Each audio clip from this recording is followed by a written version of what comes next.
चिंतामणि भट्ट बहुत पुराना राइटर है और चिंतामणि भट्ट ने एक बुक लिखी है जिस बुक का नाम है सूक सप्तति। क्या नाम बुक का? सूक का मतलब होता है तोता, सप्तति का मतलब होता है 700, तोते की 700 कहानियां।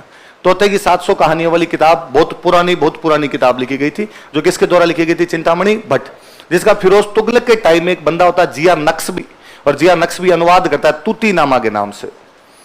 किस नाम से करता है? तूती नामा। फारसी भाषा के अंदर तोते को तूती कह दिया उन्होंने, इसलिए तूती नामा नाम से अनुवाद किया। बाद में कर्ण सिंह के शासनकाल में, कर्ण सिंह जब बीकानेर का राजा था, तो कर्ण सिंह का एक बेटा है जिस बेटे का नाम है अनूप सिंह। बेटे का नाम क्या है? और अनूप सिंह उसको कहता है, किसी एक राइटर को कहता है कि यार तू एक काम कर, ये किताब है सूक सप्तति, तू उसका राजस्थानी में ट्रांसलेशन कर दे। किस में ट्रांसलेशन कर दे? तो वो बंदा जब राजस्थानी में ट्रांसलेशन करता है तो ट्रांसलेशन की शुरुआत में लिखता है, मैं मां सरस्वती की कृपा से इस पुस्तक का अनुवाद कर रहा हूं। मैं महाराजा कर्ण सिंह के शासनकाल में रहते हुए इस पुस्तक का अनुवाद कर रहा हूं। महाराजा कर्ण सिंह जो कि जंगलधर बादशाह है, उनके बेटे जो कि अनूप सिंह है, उनके निर्देश पर मैं इसका अनुवाद कर रहा हूं। उस किताब में पहली बार कर्ण सिंह के नाम के आगे क्या लगाता है? तो कौन सी किताब का राजस्थानी अनुवाद है? वो सूक सप्तति का। किसका अनुवाद है? तो याद रह जाएगी बात, सूक सप्तति बहुत पुरानी किताब है जो किसके द्वारा लिखी गई थी? चिंतामणि भट्ट। पर इसका अनुवाद कौन से राजा के टाइम में हुआ? कर्ण सिंह। किसके द्वारा करवाया गया? उनके बेटे अनूप सिंह। किसने किया? नहीं पता। उस बंदे ने पूरी किताब में कहीं अपना नाम नहीं लिखा, वो सब जगह लिख रहा है मैं मां सरस्वती की कृपा से अनुवाद कर रहा हूं, मैं अनूप सिंह जी के कहने पर अनुवाद कर रहा हूं, मैं जंगलधर बादशाह कर्ण सिंह के बेटे के कहने पर अनुवाद कर रहा हूं। मैं कौन? अल्लाह जाने। मैं वाली जगह उसने अपना कहीं भी नाम मेंशन नहीं किया, तो हमें नहीं पता उसका अनुवाद कौन करके गया, पर उसके अनुवाद में हमें इसकी उपाधि क्या मिलती है? जंगलधर बादशाह। हम तमाम लोग और जानते हैं कि बीकानेर वाला जो इलाका था इसको किसी टाइम में बोला करते थे जंगल। क्या बोला करते थे? जंगल बोला करते थे, इसलिए जंगल की धरती थी, जंगल की धरती के बादशाह, इसलिए नाम क्या पड़ गया? जंगलधर बादशाह। ये उपाधि पहली बार किसने धारण की? कर्ण सिंह। उसके बाद में बीकानेर के जितने राजा हुआ करते वो नाम के आगे क्या लगाया करते? जंगलधर बादशाह। इवन बीकानेर का जो टाइटल हुआ करता उसमें भी नीचे लिखा जाता था जय जंगलधर बादशाह। अच्छा और बताओ, वास्तव में ये सब जंगल नहीं है, ये शब्द जंगल, क्या ये शब्द जंगल? जंगल उस जगह को कहते हैं जहां पे हवा तेज चले और पानी कम हो। हवा तेज चले और पानी कम हो, वो जगह क्या कहलाए आपके? जंगल। तो ये जंगल प्रदेश था। ये जंगल जंगल जंगल जंगल मिलता जुलता होता होता क्या बन गया? धीरे धीरे जंगलधर। तो ये गलत लिखते हैं हम कि उनकी उपाधि जंगलधर बादशाह थी, उनकी उपाधि थी जंगलधर बादशाह। क्या उपाधि थी? पर अब सारी किताबें जंगलधर लिखने लग गई, मेरे जैसे मास्टर जंगलधर पढ़ाने लग गए, आप जैसे टाबर सारे जंगलधर याद करने लग गए इसको। ये जंगलधर है। क्या उपाधि वास्तव में? जंगल। वो ये था कि मुगल बादशाह था औरंगजेब, और औरंगजेब के टाइम तक आते आते औरंगजेब लास्ट तक जा जाते बहुत कट्टर होने लग गया था। जब औरंगजेब कट्टरता के दिनों के अंदर था तो औरंगजेब धर्मांतरण को थोड़ा ज्यादा बढ़ावा दे रहा था। आप भारत का इतिहास भी उठा के देखेंगे, राजस्थान का इतिहास भी उठा के देखेंगे तो एक बड़ी बात, विस्मित करने वाली बात है कि दुनिया के दो धर्म, एक तो ईसाई और एक इस्लाम, जहां पर गए वहां की जनता का 100% धर्मांतरण कर दिया। जहां पर इन दो धर्मों के राजा हुए वहां की पूरी जो जनता थी इन धर्मों के अंदर ही चली गई। जैसे ईरान था, ईरान में किसी टाइम धर्म हुआ करता पारसी, लेकिन जैसे ही वहां पे इस्लामिक शासन आया वहां की पूरी जनता क्या हो गई? इस्लाम में कन्वर्ट हो गई। अफ्रीका के खूब सारे देश थे जिनका कोई धर्म ही नहीं था, लेकिन जैसे ही वहां पे ईसाई गए वो सारे के सारे किस में कन्वर्ट हो गए? ईसाई। भारत जो बचा है कि यहां पर इस्लाम और ईसाई दोनों ने राज किया, उसके बावजूद दोनों माइनॉरिटी आज दिन तक, ये दोनों यहां पर मेजोरिटी नहीं हो पाए। तो उसका कारण था कि अपने आगे जो राजा थे वो कन्वर्ट हुए नहीं, बाकी जगह पे राजा बहुत जल्दी कन्वर्ट हुए। राजा कन्वर्ट हुए तो राजा ने पूरी जनता को कन्वर्ट कर दिया। अपने यहां राजाओं ने कहा और कुछ भी करवा लिया जाए, ये नहीं हो, धर्म चेंज नहीं हो, संधि करवा ली जाए, अधीनता मनवा ली जाए, लड़वा लिया जाए तुम्हारी तरफ से, पर यह नहीं किया जाएगा। वो तो मान सिंह के लिए कहते हैं कि मान सिंह को बंगाल के अंदर एक सूफी सन्यासी मिले, सूफी संत मिले, उन्होंने मान सिंह को कहा कि मान सिंह यार तेरे में सब खूबी है, हिंदुस्तान के एक बादशाह में जो खूबियां होनी चाहिए वो तमाम खूबियां है, तेरे जैसा योद्धा भारत के अंदर मिलेगा ही नहीं इन दिनों के अंदर, पर तेरे में एक बड़ी भयंकर कमी है, तू मुसलमान नहीं है। अगर तू मुसलमान हो तो हिंदुस्तान का बादशाह बने, तू यार मुसलमान बन जा। उसने वापस कहा कि अब बुढ़ापा है, अगले जीवन के अंदर अल्लाह चाहेगा तो मुसलमान बना देगा, इस बार तो चेंज आज किया जाए, निकल किया जाए। तो मतलब उस तक का ये स्टेटमेंट है कि नहीं साहब ये नहीं होगा, इसके अलावा कोई चीज आप करवानी है तो करवा लो। तो औरंगजेब की एक बात समझ में आई कि यदि मैं राजाओं का धर्मांतरण करवाने में सफल हो गया तो जनता अपने आप ही धर्म चेंज कर लेगी, क्योंकि अपने मुहावरा आज दिन तक मुहावरा यथा राजा तथा प्रजा। क्या किया जाए, राजाओं का धर्मांतरण कैसे करवाया जाए। भारत में एक मान्यता थी, मान्यता ऐसा कोई कानून नहीं, एक मान्यता थी कि जो अटक नदी को पार कर लेता है उसका धर्म भ्रष्ट हो जाता है।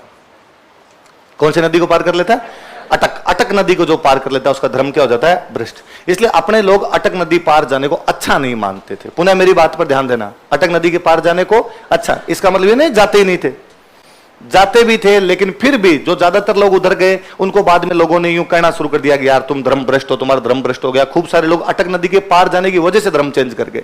इवन कहते हैं मान सिंह जब काबुल पर हमला करने के लिए जा रहे थे, उनके सैनिकों ने अटक नदी को पार करने से मना कर दिया था, और उनके सैनिकों ने कहा नहीं साहब गर्दन काट दो, बोले अटक नदी क्रॉस नहीं होगी। अटक नदी भारत की भूमि है, इसके बाद में आगे भारत की भूमि नहीं, दूसरी भूमि शुरू हो जाती है। आगे के जो लोग हैं उनकी कल्चर और हमारी कल्चर एक जैसी नहीं है। आगे के लोग गाय खाते हैं, हम इधर वाले गाय को मां मानते हैं, और उस साइड के अंदर गाय खाने वाली धरती पे जैसे जाएंगे हमारा धर्म भ्रष्ट हो जाएगा। मान सिंह उनको समझाता है कि सबे भूमि गोपाल की, सबे भूमि भगवान कृष्ण की धरती है पूरी, इसमें अटक कहां, इसमें अटकने वाली बात तो कोई जगह नहीं है, पूरी धरती भगवान कृष्ण की। जिसके मन में अटक है वही अटक रहा, जिसने मन में अटकना समझ लिया वो तो अटक जाएगा, वरना पूरी धरती भगवान कृष्ण की है। बोलो गोपीनाथ जी महाराज की जय, और आगे चलो अपने तो यहां से। तो मानसिंह इतना राजी करके उनको लेके गया था। तो औरंगजेब जानता था कि यदि राजाओं को उधर ले गए और राजा ने यदि अटक नदी के पार जाने के बाद ये मान लिया खुद को कहीं पे गया धर्म भ्रष्ट हो गया, एक आधा राजा भी कन्वर्ट हो गया तो अपने मामला सेट बैठ जाएगा, बाद में अपने करवा लेंगे। तो कहते हैं औरंगजेब लगभग राजस्थान के हिंदू राजाओं को और कहा कि उधर कोई अभियान करके आते हैं, अटक तक चले गए। वो अटक के पास जाने के बाद में और कहा कि कल अपने अटक क्रॉस करेंगे। क्रॉस करने की बात है तो राजस्थान के राजाओं ने आपस में बातचीत की कि यार सारे राजाओं को एक साथ अटक क्यों क्रॉस करवा रहे हैं, अभियान भी होता है तो कोई एक चला जाए दो चला जाए, बादशाह खुद साथ में जा रहा है, सारे राजाओं को साथ में लेके जा रहा है, ऐसे कहां हमला करेंगे। अटक के बाद तो आगे ईरान का वो इलाका शुरू हो जाएगा, कहां पर हमला करवाना चाहते हैं ये लोग। तो कोई इस बंदा अंदर से जानकारी जुटा के लाता है, वो इनको आगे कहता है कि अटक नदी के उधर ले जाके तुम्हारा धर्म भ्रष्ट करेंगे, अटक नदी के उधर ले जाके सबको गाय का मांस खिलाएंगे, गाय का मांस खिलाएंगे, उसके बाद तुम सारे के सारे हिंदू तो बचोगे नहीं, तो धर्म चेंज करना पड़ेगा। औरंगजेब का प्लानिंग ये है। तो इन राजाओं ने दिमाग लगाया कि यार नहीं जाएंगे फिर तो अपने, पर क्या करें कैसे बचे।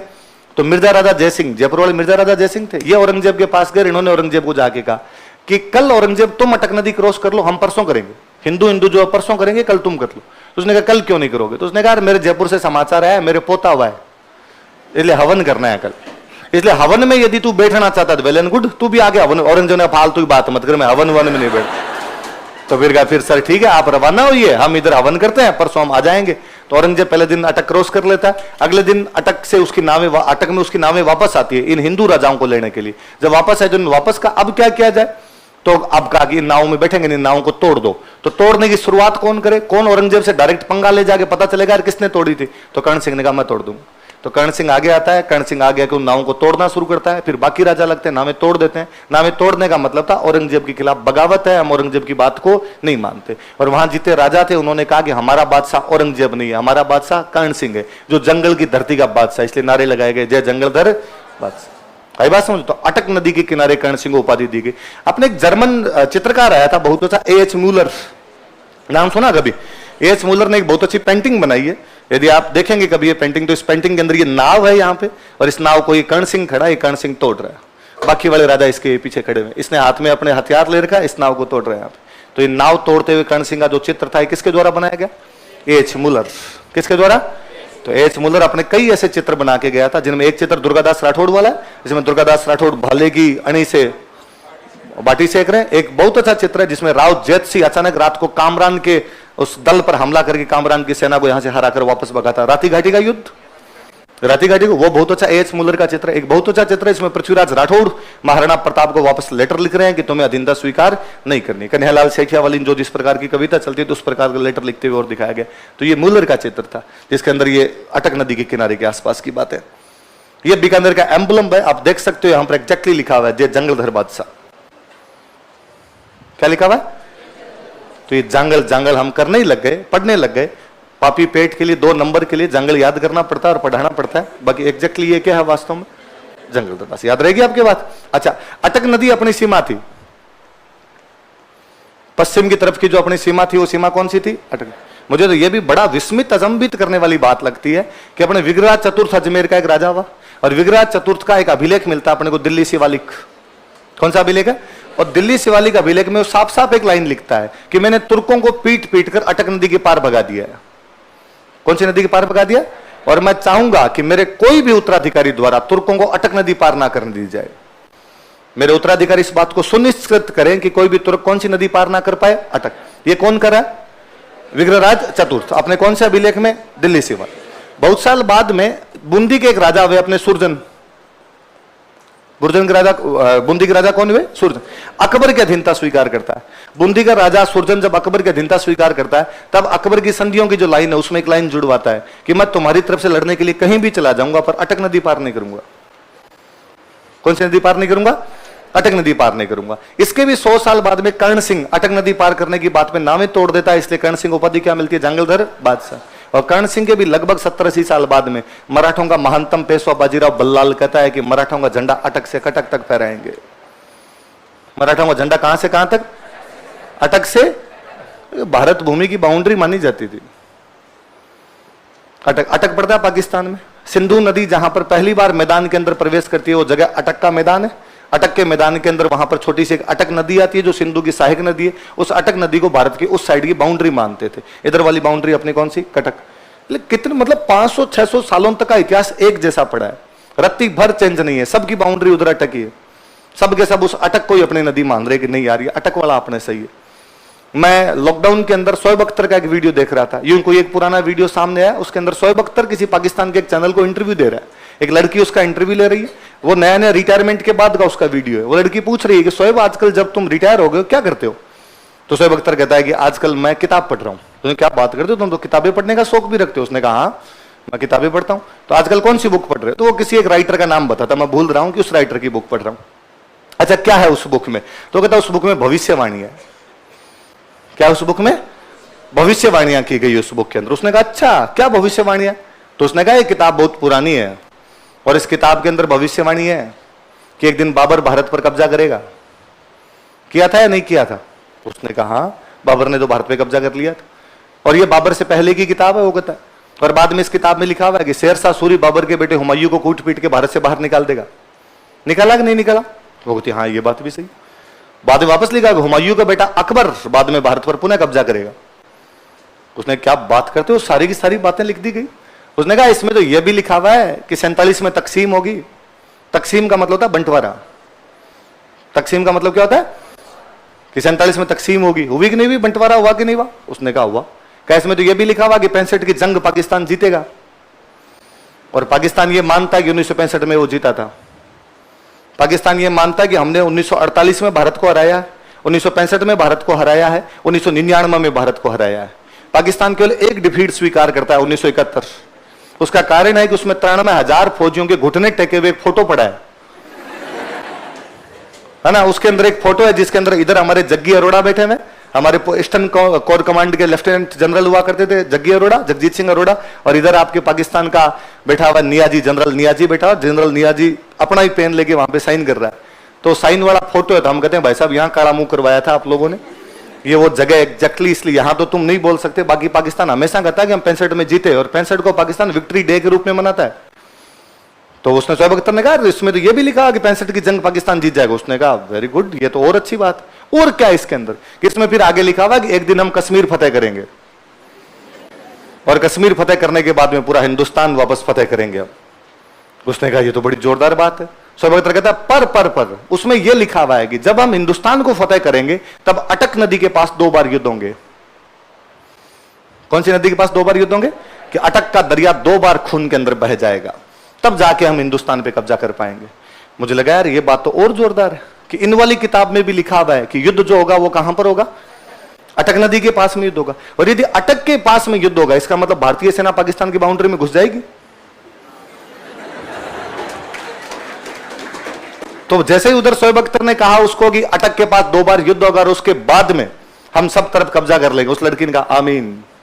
मतलब ऐसा ही हो कि अटक के पास 2 बार युद्ध और हम कब्जा कर ले। मैंने वापस कहा आमीन, कि मैं खुद चाहता हूं अटक के पास 2 बार युद्ध हो। अटक के पास हमारी सेना पहुंच गई तब तुमको भून के रुका दिया। इसका मतलब हम अटक के आसपास तक आए हैं। एक बार फिर हमारे बाजीराव पेशवा की जो ऊपर बैठी हुई पुण्य आत्मा होगी वो संतोष महसूस करेगी कि आने वाले मेरे वंशजों ने तो कम से कम मेरी उस बाउंड्री को पुनः प्राप्त किया जिसके बारे में मैं कह के आया था कि हमारा झंडा कहां से कहां के बीच होगा।